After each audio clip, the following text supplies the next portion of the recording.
एक coaching institute के rule के बारे में बता देता हूँ। कोचिंग इंस्टीट्यूट्स बहुत सारे होते हैं, बहुत मिसगाइड भी करते हैं, बहुत अच्छी गाइडेंस भी प्रोवाइड करते हैं। मेरा भी मैंने देखा है, बहुत जगह मेरी फोटो छपती है, बहुत जगह मेरा नाम छपता है, लोग सोचते हैं कि मैंने वहाँ पे जाके पढ़ाई करी है। ऐसा कुछ नहीं है। कोई भी कैंडिडेट हो, कोई भी स्टूडेंट हो, वो हर जगह हाथ पैर मारता है कि मुझे यहाँ से कुछ मिल जाए, मुझे वहाँ से कुछ मिल जाए। सेम हाथ पैर मैंने भी मारे थे। जीएस के लिए मैं कोचिंग ज्वाइन करी थी। उसके बाद में कोई भी इंस्टीट्यूट है उसमें केवल और केवल जाके मैंने मॉक इंटरव्यू दिए हैं और कुछ नहीं दिया है। मॉक इंटरव्यू मैंने इसलिए दिए क्योंकि मैंने ऑनलाइन कहीं पे देख लिया, मेरे को लगा अच्छा इंटरव्यू ले रहे हैं तो जाके दे देता हूँ। कोई भी इंसान जब अपने लक्ष्य के पास में पहुंच जाता है कि यार केवल इंटरव्यू बचा है, तो एक्स्ट्रा मेहनत तो करनी पड़ती है कि यार मैं अब इस मौके को छोड़ नहीं सकता, तो मैं मेरी प्रिपरेशन पूरी करता हूँ। इसलिए मैंने 5-6 जगह जा जाके मॉक इंटरव्यू दिए। अब मुझे नहीं पता था कि ऐसी हालत हो जाएगी कि मैं टॉप करूंगा, लोग मेरी फोटो इतना छापने लग जाएंगे। तब तो मैंने केवल एज अ कैंडिडेट सोचा था। अब मुझे बस उस बात का थोड़ा दुख है कि लोग मेरी फोटो को छाप के लोगों को मिसगाइड करते हैं, बोलते हैं कि हमारा स्टूडेंट है, हमारे यहाँ पे पढ़ा है। अभी भी इवन आफ्टर रिजल्ट कई लोग मेरे को बुला रहे हैं कि सर आप प्लीज फेलिसिटेशन में आ जाइए। इंस्टीट्यूट का नाम नहीं लूंगा। मैं बोला कि सर मैं आपसे कुछ किसी भी तरह से कनेक्टेड नहीं हूँ, मैं मॉक भी नहीं दिया, मैंने कोचिंग भी नहीं ली, मैंने टेस्ट सीरीज भी नहीं दी, मैं क्यों आऊँ? अब वो बुलाने को पीछे पड़े हुए हैं। अब ये आपको दिखाता है कि उनका केवल और केवल एक इंटेंशन है कि मैं उनके प्लेटफॉर्म पे एक बार आ जाऊं, मैं मेरी वहां पे शक्ल दिखा दूं, तो उनका मेरे को देख के अगर 200 लोग भी आ जाए, उनके 1 लाख की फीस भी होगी, तो उनका तो 2 करोड़ का काम हो चुका है, उनका कितना बड़ा इन्वेस्टमेंट आ चुका है। तो प्लीज इस बात को समझिए कि वो करते हैं। यहाँ पर मैं आया हूँ, जितेंद्र सर का जो प्लेटफॉर्म है वो केवल खुद भी, इवन दो ये खुद को कोचिंग इंस्टीट्यूट बोलते हैं, बट वो लोगों को खुद आके बोलते हैं कि ये लोग सफिशिएंट नहीं है।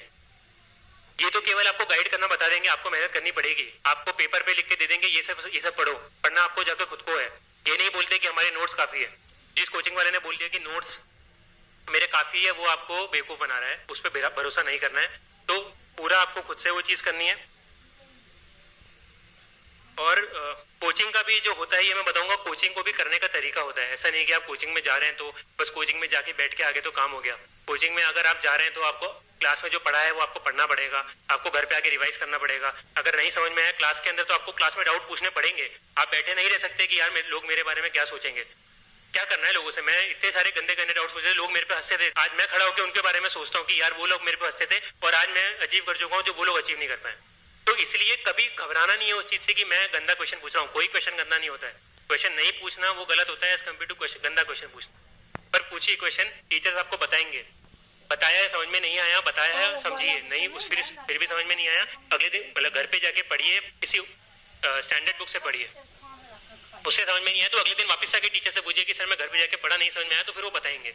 पर वो मेहनत आपको करनी पड़ेगी। वो आपको सीधे नहीं बताएंगे कि ये एक लाइन पढ़ा दी, ये लाइन याद कर लेना, एग्जाम में जाके एज इट इज लिख देना। वो आपको जरूरी है वो चीज समझना, कोचिंग को भी कैसे यूटिलाइज करना है कि मैं यहाँ पर आया हूँ तो मैं इसको पूरा यूटिलाइज करूंगा। अगर मैंने एक्स अमाउंट पैसा डाला है तो मेरे को 2x टाइम्स उससे वैल्यू मिलनी भी चाहिए। यहाँ पे तो अमाउंट की बात भी नहीं है। यहाँ पे जितेंद्र सर बहुत इजीली बता रहे हैं, जो भी गाइडेंस प्रोवाइड करने की कोशिश कर रहे हैं। बट उस पर डिपेंड मत होइए, यही मैं बोलूंगा। जाके वो जो भी गाइडेंस मिल रही है वो सर आपको केवल एक दिशा दिखा देंगे कि ये कर लो। जो सर ने बोला वो व्हाइट बॉल की बात होती है, वो बताएंगे कि ऐसा एक्शन चेंज करोगे तो व्हाइट बॉल नहीं डलेंगी। पर वो बॉलर को खुद को आके भाग के प्रैक्टिस कर करके अपनी वो करेक्शन करना पड़ेगा, व्हाइट नहीं हो स्टंप पे बॉल जाए।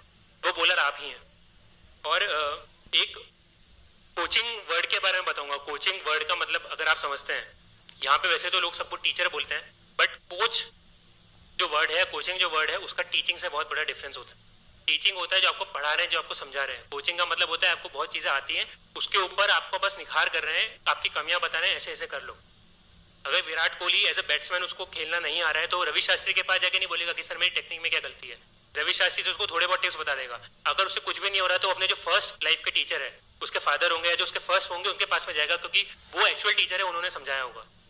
ये बात मैं इसलिए बोल रहा हूँ, एनसीईआरटी की इंपॉर्टेंस की होती है। एनसीईआरटी वो बुक्स है जो आपको स्कूल में पढ़ाई जाती है, वो आपको टीच करती है, वो आपको कोच नहीं करती है। इसलिए एनसीईआरटी में जाके पढ़िए, उनसे समझिए, उनसे समझ में आएगा। वो नहीं आया तो फिर आगे की किताबों को यूज करके उनसे कोचिंग लेनी है अपने।